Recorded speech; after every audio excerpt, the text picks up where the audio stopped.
എറണാകുളം കൂത്താട്ടുകുളം തട്ടിക്കൊണ്ടുപോകൽ കേസിൽ മുൻകൂർ ജാമ്യം തേടി CPIM നേതാക്കൾക്കെതിരെ സാമ്പത്തിക ആരോപണം ഉന്നയിച്ച് മുൻപ് CPIM നേതൃത്വത്തിന് അയച്ച കത്ത് കലാരാജു പുറത്തുവിട്ടു. കത്തിലെ ആരോപണങ്ങൾ ഉണ്ടയില്ലാ വെടിയെന്നാണ് CPIMന്റെ വിശദീകരണം. കലാരാജു രഹസ്യമൊഴി നൽകിയതിന് പിന്നാലെ കേസിൽ കൂടുതൽ അറസ്റ്റിനൊരുങ്ങുകയാണ് പോലീസ്. രാഷ്ട്രീയ വ്യത്യാസമില്ലാതെ അറസ്റ്റ് ഉണ്ടാകുമെന്ന് ആലുവ റൂറൽ SP വൈഭവ് സക്സേന. രണ്ട് സൈഡുള്ള കേസ് കൗണ്ടർ കേസുകളുണ്ട്. അതിൽ ഒരു കേസിൽ നമ്മൾ ഇതുവരെ അറസ്റ്റ് ചെയ്തു വണ്ടി പിടിച്ചിട്ടുണ്ടോ, ബാക്കി എല്ലാ കേസുകൾ നമ്മൾ മെറിറ്റുള്ള രീതിയിൽ നോക്കുന്നുണ്ട്. ഇതിന് പിന്നാലെയാണ് ഒന്നാം പ്രതി CPIM Koothattukulam area secretary PB Ratheesh അടക്കം 5 പേർ മുൻകൂർ ജാമ്യം തേടിയത്. എറണാകുളം സെഷൻസ് കോടതിയിൽ ജാമ്യാപേക്ഷ നൽകി.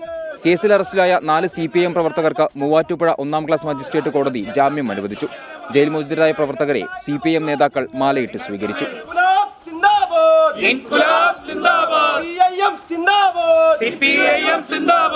കൂത്താട്ടുകുളത്തെ പ്രശ്നങ്ങൾ ചൂണ്ടിക്കാണിച്ച സംസ്ഥാന നേതൃത്വത്തിന് കഴിഞ്ഞ ഒക്ടോബറിൽ നൽകിയ കത്ത് കലാരാജു പുറത്തുവിട്ടു.